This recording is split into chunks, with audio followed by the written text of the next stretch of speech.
नमस्कार साथीहरू, स्वागत छ तपाईंलाई ज्ञानको दियो युट्युब च्यानलमा, जहाँ हामी ज्ञानको उज्यालो फैलाउँछौँ। आज हामी कुरा गर्दैछौँ एक यस्तो फलको बारेमा जुन स्वादिलो मात्र होइन, स्वास्थ्यका लागि पनि अत्यन्त लाभदायक छ। हो, यो कुरा गर्दैछौँ पाइनएप्पलको। पाइनएप्पल एउटा उष्णदेशीय फल हो, जसको उत्पत्ति दक्षिण अमेरिकाबाट भएको हो।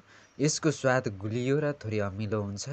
यो केवल स्वादको कारणले मात्र होइन, यसको स्वास्थ्य फाइदाका कारण पनि विश्वभर लोकप्रिय छ। अनानास खाँदाका मुख्य फाइदाहरू: पाचन प्रणाली सुधार गर्छ। पाइनएप्पल खाँदाखेरि विशेष गरी पाचन प्रणालीलाई चाहिँ एकदम ठिक गर्छ हैन। अनानासमा ब्रोमेलिन भन्ने पाचन एन्जाइम पाइन्छ हैन। पाइनएप्पलमा चाहिँ ब्रोमेलिन भन्ने पाचन एन्जाइम पाइन्छ, जसले खाना सजिलै पचाउन मद्दत गर्छ। कसैलाई चाहिँ खाना खाँदाखेरि अपच हुने हैन, पेट गडबड हुने, पेट दुख्ने यस्ता समस्या छ भने पाइनएप्पल खान सक्नुहुन्छ। पाइनएप्पल खाएपछि यस्ता समस्याहरू हट्न सक्छ। अब रोगसँग लड्ने क्षमता बढाउँछ। पाइनएप्पल खाएपछि अर्को रोगसँग लड्ने क्षमता बढाउँछ।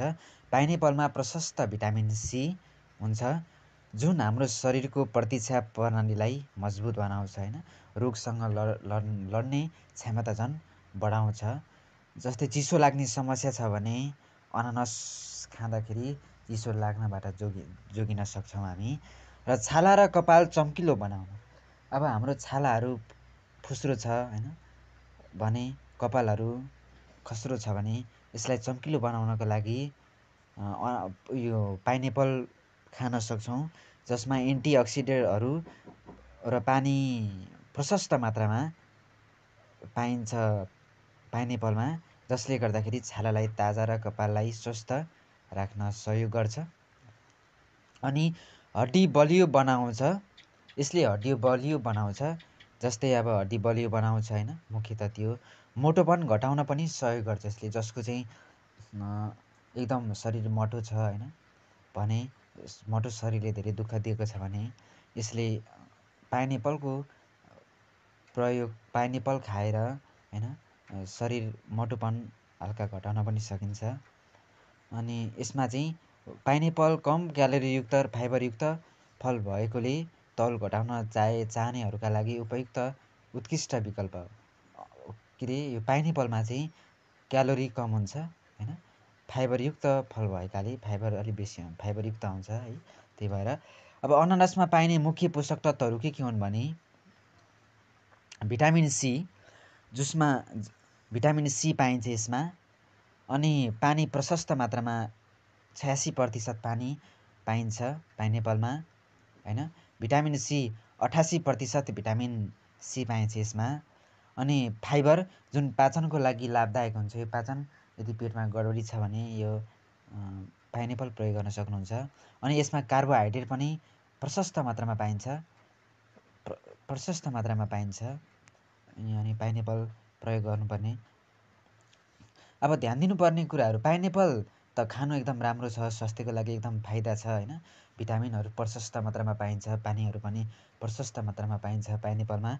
तर यो खाँदाखेरि कति खानुपर्छ, कतिसम्म खाँदा ठिक हुन्छ, कति धेरै पनि खानु हुँदैन हैन। एकैपटक धेरै पाइनएप्पल खाँदा मुख पोल्ने वा ग्यासको समस्या हुनसक्छ हैन। ग्यास्ट्रिकको समस्या हुनसक्छ क्या। अहिले नेपाली समाजमा प्रायः जस्तो धेरै ग्यास्ट्रिकहरू हुन्छ, धेरै खानाले पनि ग्यास्ट्रिक हुनसक्छ हैन। एकैपटक धेरै अनानास खाँदा मुख पोल्ने वा ग्यासको समस्या हुनसक्छ। साथै एलर्जी भएका व्यक्तिले चिकित्सकको सल्लाह अनुसार मात्र सेवन गर्नुपर्छ। एलर्जी भएको व्यक्तिहरूले यो पाइनएप्पल प्रयोग खानु राम्रो उपयुक्त मानिँदैन। यसमा एकदम बेसी ध्यान दिनुपर्ने कुरा हो। अब पाइनएप्पल कसरी खान सकिन्छ त अब हैन। पाइनएप्पल पनि खाने तरिका छन् है। ताजा फलको रूपमा जुस बनाएर, सलादमा मिसाएर वा केक, पिज्जामा पनि प्रयोग गर्न सकिन्छ पाइनएप्पल। अब जो अनानास स्वादिलो मात्र होइन, स्वास्थ्यका लागि पनि खजाना जस्तै फल हो। यसलाई आफ्नो नियमित आहारमा समावेश गरेर तपाईँ स्वस्थ र तन्दुरुस्त रहन सक्नुहुन्छ। है। पाइनएप्पल एकदम राम्रो फल हो, स्वादिलो फल हो। यो एकदम दैनिक रूपमा सेवन गर्दा स्वास्थ्यको लागि फाइदा हुन्छ। खानेकुराहरू पच्न सहज हुन्छ, मोटोपन हराउँछ, हड्डीहरू बलियो बनाउँछ। त्यस कारणले यसलाई नियमित रूपमा खानामा प्रयोग गर्न सक्नुहुन्छ। यदि तपाईँलाई यो जानकारी उपयोगी लाग्यो भने कृपया भिडियो लाइक गर्नुहोस्, च्यानल सब्सक्राइब गर्नुहोस् र कमेन्टमा लेख्नुहोस् तपाईँ अनानसलाई वा पाइनएप्पल कुन तरिकाले खान मन पराउनुहुन्छ। फेरि भेटौँला अर्को ज्ञानमूलक भिडियोमा। धन्यवाद।